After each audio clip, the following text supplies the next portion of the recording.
Try to take a moment and remember the last time you needed another person to offer you mercy. Perhaps you sinned against this person, committed some transgression. You were in the wrong, it was clear. You were afraid that they might let you know that you were in the wrong. You were afraid that you might feel their frustration, their wrath, their fury, and you needed mercy. And you longed for mercy. Do you remember? Do you remember how that feels? Now take a moment and try to remember the last time you had an opportunity to offer mercy. Someone sinned against you, and it hurt. You felt the pain deeply. They were wrong, and it was obvious. And you felt very justified in letting them know just how much they hurt you. In that moment, did you feel a tension? Knowing this isn't exactly the opportunity to offer mercy, unmerited as it is, undeserved. That's what makes it mercy. But you felt so hurt. Do you remember what it felt like to have that tension inside? James, in the second chapter, is inviting the church to consider how to become a people whose individual lives and whose shared lives are marked by mercy. To do that, he wants them to see themselves as people who are recipients of mercy. And he draws a connection between the mercy received and the ability and urgency, imperative to offer mercy. He understands the tension. He understands our tendencies. But he also understands that if the church is going to be the people God has called us to be, then we have to be the kind of people who embody the mercies of God. So how do we get there? And what does that look like? What does it look like for mercy to triumph amongst the people of God? And for James, for us, whether it's first century Christians, the names of which, like, we don't know their names, or 21st century Christians on the other side of the world, for James, for us, the thing to discover, the thing to embrace is that it's easier to offer mercy when we recognize our need for mercy. Let me say that again. It's easier to offer mercy to someone who has sinned against me when I can remember, and not just remember, but embrace that I need mercy from God. That I need Him to look upon me with kindness even though it's undeserved. It's easier to offer mercy when I remember my need for God's mercy. So how does James offer this to the church? He begins with a contrast between favoritism on the one hand and impartiality on the other. Favoritism, you scratch my back, I'll scratch yours. I'm looking for people who are worthy of my favor, people who can offer me something, and they're going to get my best, and they're going to get my time, and they're going to get my energy. Or impartiality, I'm looking to offer my energy and my best to people who perhaps have nothing to offer. It's not a this for that. It's not, I'm going to give you something and I expect something in return. Impartiality just means I'm not playing favorites. I'm offering my best to people who may not have anything to offer in return. And James fleshes this out in the contrast between the haves and the have-nots. the rich and the poor. And he throws out this hypothetical situation about two people who come into what looks like a worship service. One is dressed in finery and gold rings and jewelry and fancy clothes, and another is dressed in rags. And James says, how will these folks be received when they show up into the service of worship? Verse 3, if you take notice of the one wearing fine clothes and say, here, have a seat, come on down to the front row and have the prized location. That tells you a lot of difference about ancient church and modern church. Nobody wants to sit in the front. For us, the prize seat is way in the back, right, Tommy? Come to the place of honor. Come to the front. Come and sit at the head of the table, whatever it is. Like, you obviously look like an important and influential person, and you are deserving of the honor. And then he sort of says, look on the other side of it. Verse 4, you've made distinctions by telling the poor, stand there or sit at my feet. Can you imagine walking into the gathered worship of the people of God and being asked to sit on the floor? Sit at my feet. And so James holds this out. Like, look at the situation, and you kind of get the feeling that maybe he's offering this over-the-top hypothetical situation to make the point. Now, it's helpful to know that in the ancient world, in the Roman Empire, there were significant, highly stratified social classes. Very few people at the top with tons and tons of wealth, a whole lot of people at subsistence level, like make enough today to put some food on the table, and then a lot of people who just lived in poverty and didn't know where their next meal was coming. It's very much like just a ladder, and it was very difficult, nigh impossible, to move up the ladder. You might get a little advantage in your rung, but getting up the ladder was almost impossible. You might come down the ladder some. You could fall, but getting into the next level almost never happened. So that's what their world looked like. And in a world like that, you're always looking for people who can help you get to your advantage. The Romans called it patronage. And so you might say, well, you know, I'm at this level, and there's somebody at the next level who I think I've got a service I could offer that person, and so I'm going to go to their door and kind of make them an offer, and hopefully it'll be an offer that they won't refuse, and I'll offer them something, and then they'll offer me some of their stature in return, and maybe just by being associated with somebody who's higher up on that ladder than I am, they'll kind of, like, I'll just kind of get pulled along with them. Like, you're not going to get to their level, but association goes a long way, doesn't it? And so that's kind of how the Roman world worked.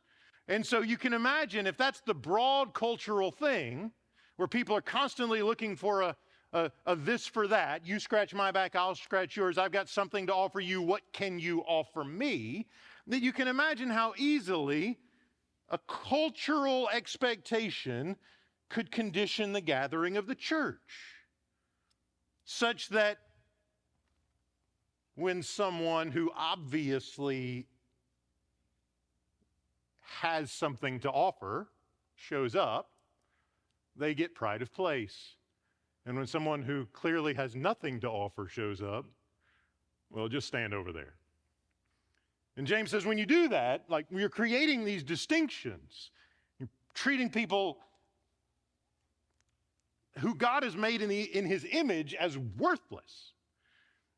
And so the rich receive favor, but the poor are looked upon, and it's just as if they're said, no mercy for you, no favor for you, no privilege, no benefit. Like, just go over there. If you've got nothing in that world, you get trampled. And you might be thinking, well, their world may not be all that different from ours. Because sometimes people get trampled in the 21st century too. And we know what it looks like for people to trade favors. Sometimes politicians get indicted for that sort of thing, right? So maybe our world isn't quite as different as we sometimes think it is from the ancient Roman Empire, where there's constantly this effort to find people who can advantage me. Is this relation, what will I benefit from? What can I get out of it? How can this person help me get the next promotion or get to the next thing? And if I'm so focused on that, am I not focused on embodying the mercies of God to people who can't help me out in those ways? So James understands that those cultural tendencies can sometimes make their way into the life of the church. And he responds in a couple of ways. Number one, he reminds the early church that God has a special place in his heart for the poor. Verse 5, listen, my beloved brothers and sisters. And you get a sense here that this is we talk about truth and love sometimes, like here's a hard thing, but I love you.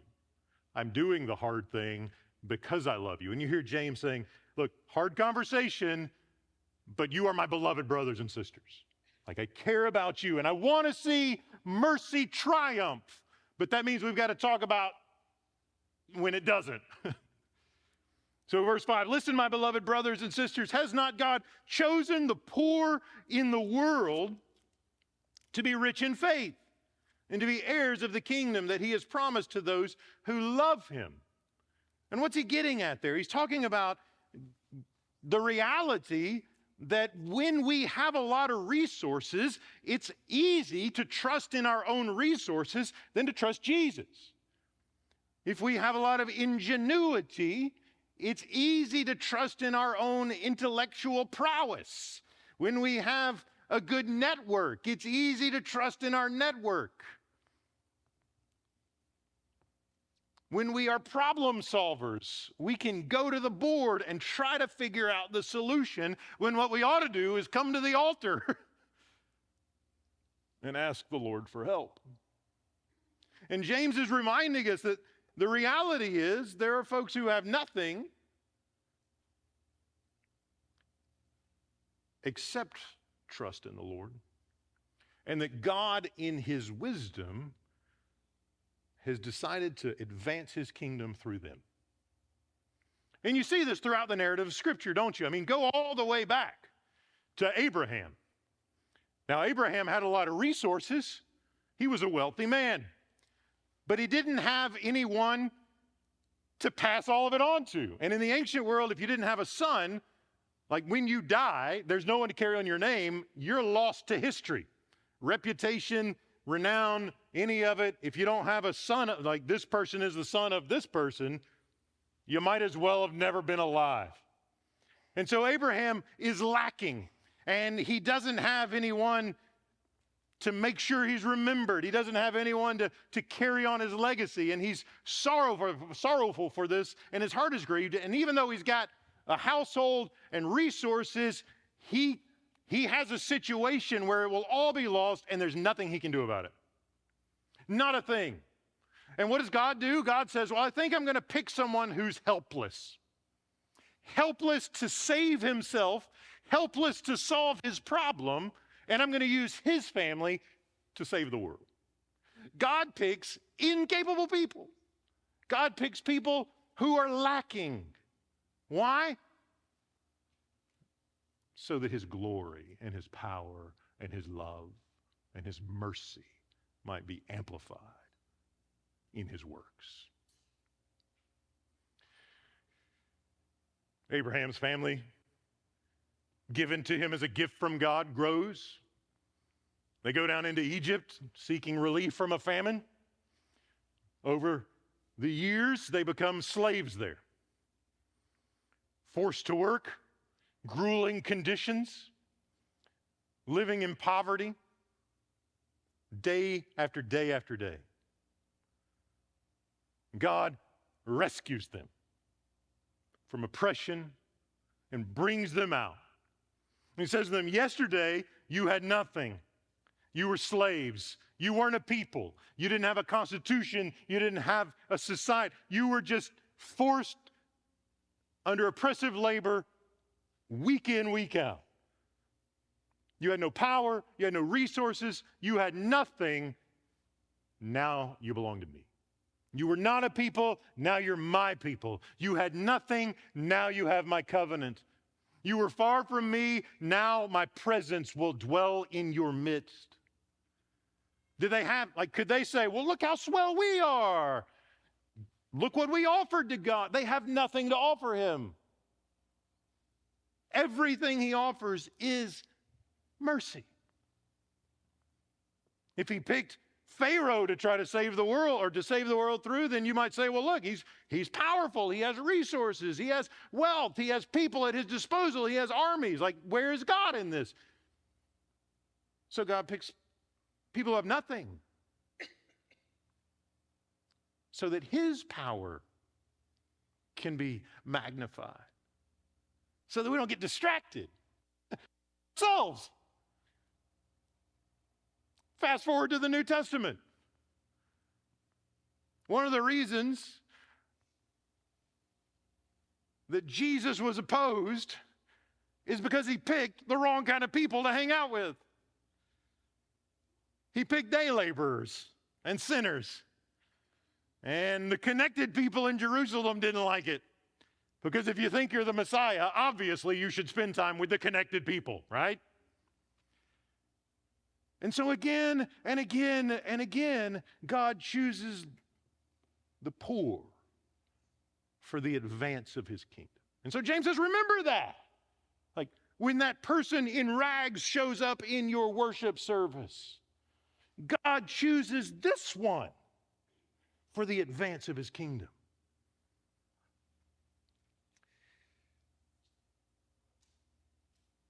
He also reminds them that in their context, favoritism is counterintuitive. You may have noticed the bit about in verse 6, you have dishonored the poor. Is it not the rich who oppress you? Most Christians in the early church were quite poor. There were a few higher status folks in the churches. So you probably have folks who are sort of saying, well, if we could get a few wealthy people in here, that would really help the project out a lot, wouldn't it? And so James says, but don't you realize, you're trying to play to people who oppress you, drag you into court, take advantage of you? Is it not they who blaspheme the excellent name that was invoked over you? And again, it's helpful to have a little context. In the ancient world, guess who ran the court system? Not the poor people. And guess who used it to their advantage? Not the poor people. And guess who assumed that the court system was neutral? The people who ran it. Imagine this scenario. It makes perfect sense.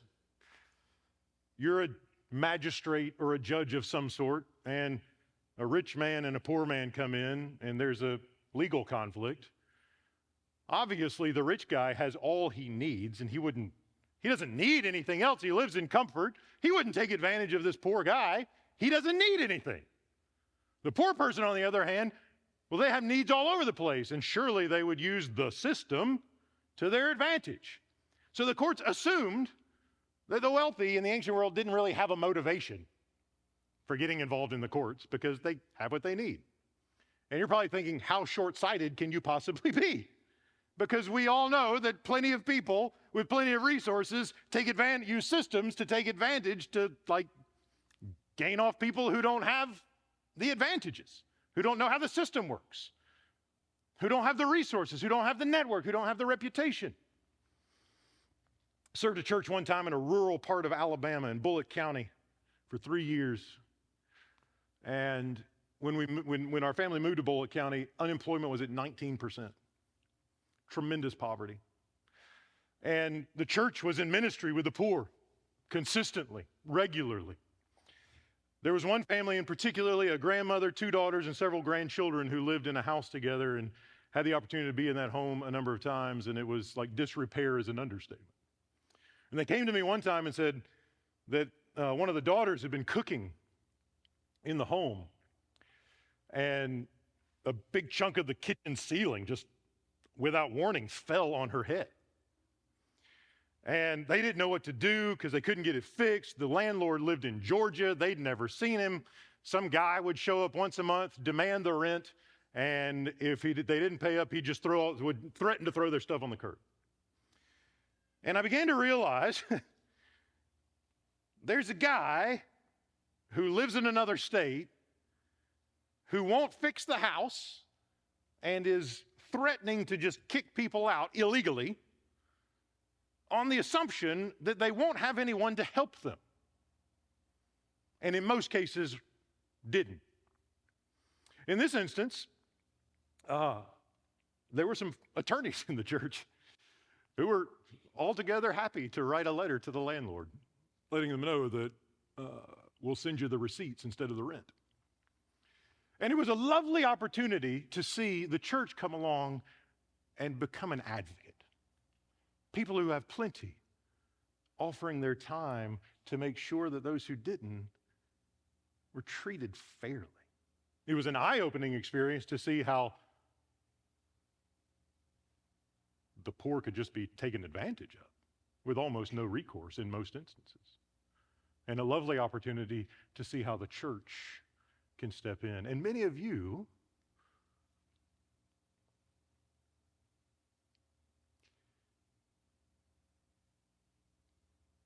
perhaps have felt what it is like to need someone to help. And many of you have been the people who've stepped in to help. One of the reasons that our family wanted to come is because of the partners all over the city of Birmingham, where Christ Church has said, we want to get out there among our neighbors and embody the mercies of God. And one of the exciting things is that it's not just something you've done, but there are folks who are constantly envisioning the future. And it's not just here, it's around the world. The crucial thing is vigilance, isn't it?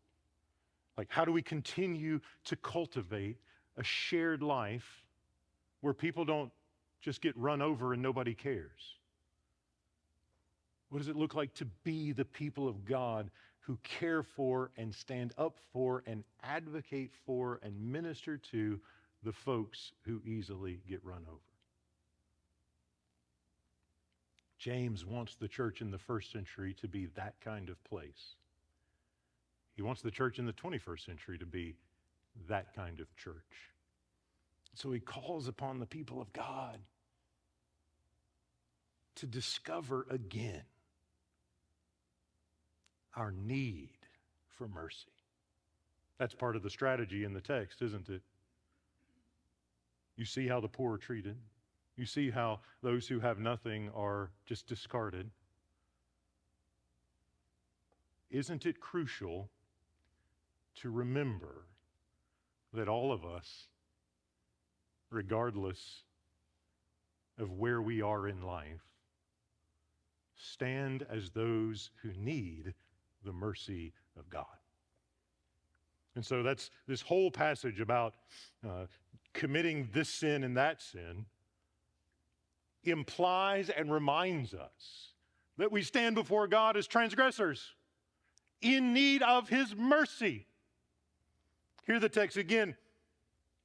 Chapter 1, verse 8. You do well if you really fulfill the royal law. According to Scripture, you shall love your neighbor as yourself.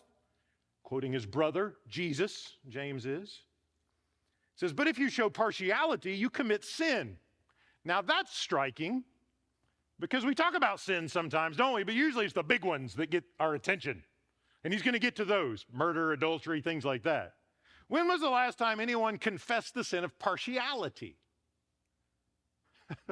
When was the last time anyone even talked about the sin of partiality? But that's exactly what Scripture says in this case.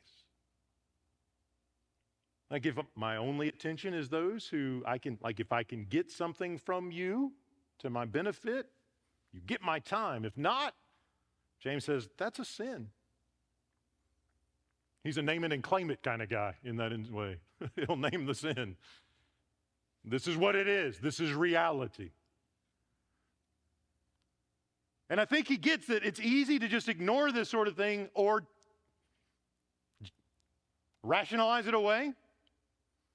So he talks about other things like murder and adultery, some of the big ones, top 10 sins, right? Those are up there. If you show partiality, you commit sin, this is verse 9, and are convicted by the law as transgressors. Whoever keeps the whole law, but fails in one point, has become accountable for all of it. He's not saying every law is equally severe or every sin is equally severe, because if you read through the Old Testament, you got like some sins that require smaller sacrifices and smaller penalties, and others that require larger sacrifices and are more costly in terms of that and more penalties. So there is a different severity, but he sees the law of God as a unity, and any transgression, even if you avoid the big 10, any transgression means you're a transgressor. Any transgression means we are transgressors, no matter how big or how small it might be. And so James introduces the transgression of partiality. Whoever keeps the whole law but fails in one point has become accountable for all of it. For the one who said, "You shall commit adultery," also said, "You shall not commit murder." That one is God, 10 Commandments, Exodus 20. Now, if you do not commit adultery, but if you murder, you've become a transgressor of the law. So speak and act as those who are to be judged by the law of liberty. Speak and act as those who are to be judged by the law of liberty. For judgment will be without mercy to anyone who has shown no mercy, yet mercy triumphs over judgment. So we may read this and feel just beat up.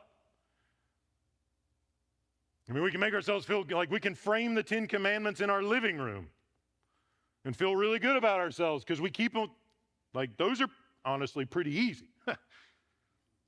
And then James comes along and says, "Oh yeah, well, what about when you tell the poor guy to sit on the floor?"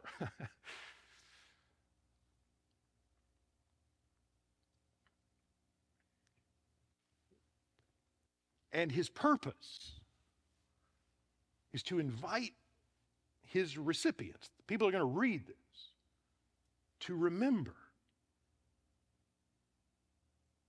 they deserve nothing from God but judgment. No matter who they are, no matter where they are on the social ladder or the socioeconomic ladder, no matter who their family is or where they're from, all of humanity stands before God as transgressors. All of us stand before God as transgressors, sinners. He doesn't owe us any favor. He doesn't owe us any kindness. He doesn't owe us mercy. That's what makes it mercy. He doesn't owe us anything but judgment, condemnation. And yet, he is a God who is committed to the triumph of mercy.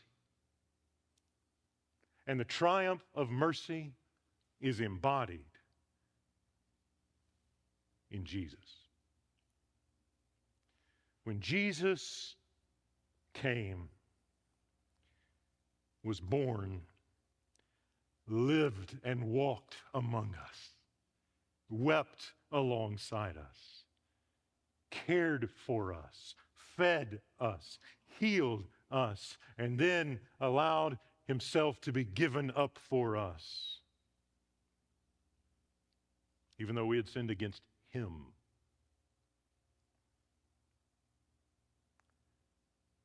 He is mercy embodied.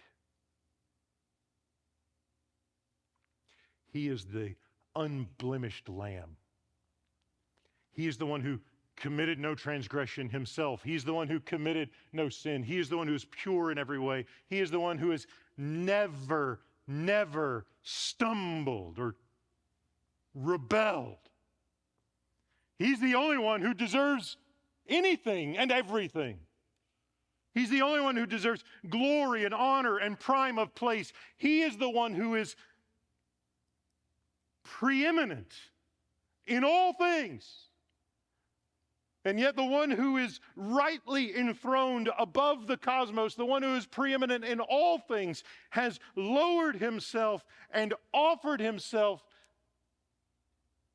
to suffering and death. A suffering and death that I deserve. The one who looks at the scriptures and knows that the wages of sin is death, steps into the place of the condemned and takes the wages on himself, though he did not deserve. So that upon his resurrection, he may look at rebels and doubters and faithless ones and say, come. It is I. Gather. Experience the beauty of the mercies of God. The death and resurrection of Jesus is the triumph of mercy in history. And the consequence of it is so that the people of God, the people who Jesus takes to himself, can come to embody his mercy. For the sake of our neighbors, for the sake of the nations. And when we remember, when I remember that I stand in need of his mercy, it's a lot easier to offer that mercy. And when I forget, when I'm not meditating on the mercies of God and giving thanks for the mercies of God, it becomes a lot easier for me to withhold mercy. It becomes a lot easier for me to get consumed with who can do what for me. And so James invites us to remember, like, look, we deserve judgment. We stand before him as convicted transgressors. And yet he's merciful. He's kind. He's good to us. We don't deserve it. It's unmerited. And he's not just a little bit kind. He's over the top kind. He doesn't just sprinkle a little grace our way. He lavishes it upon us. He doesn't just do a bit of mercy over here on Tuesday. It's constant.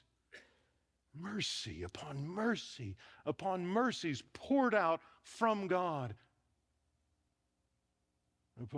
upon us who do not deserve it. Can we not then be the kind of people increasingly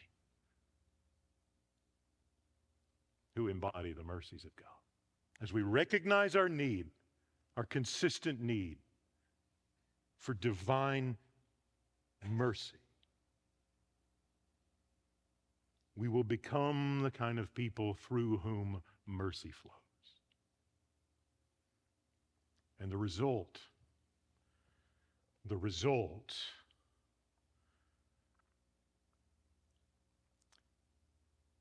is the spread of the kingdom and the salvation of the nations.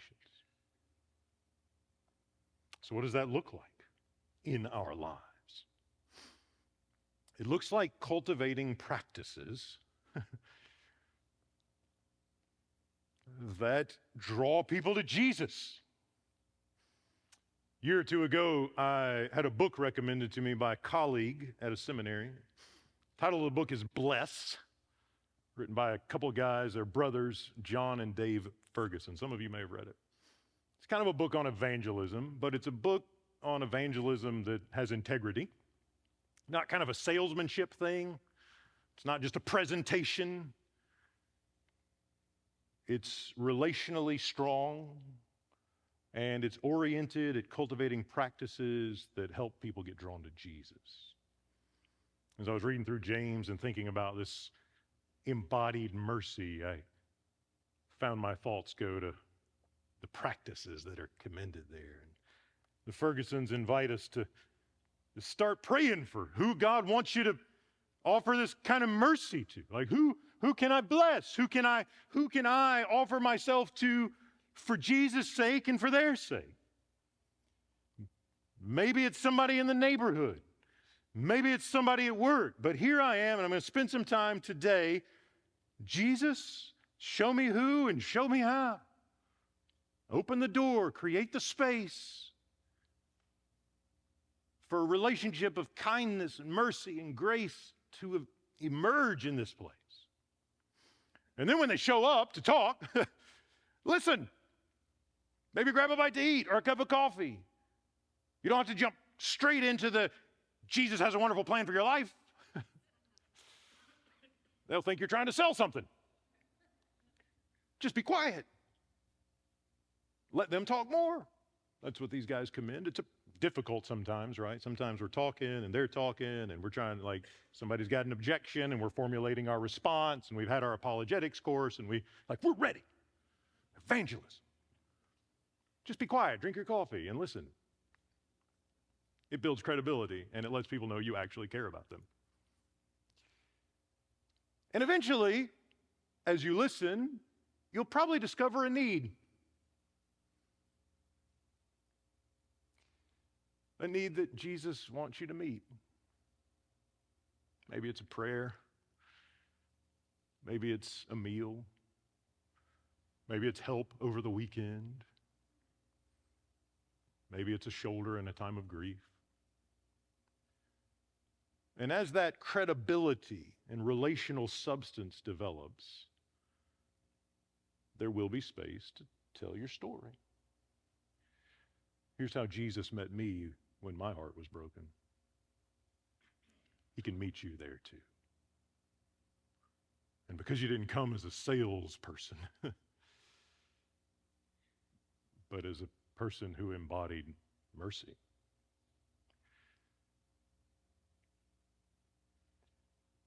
It's far more likely that the kindness of God will draw this person and that person to Jesus.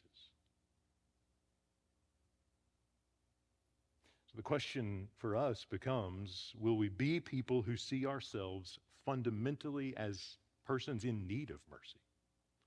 Like, I need his mercy. I don't deserve Jesus' favor.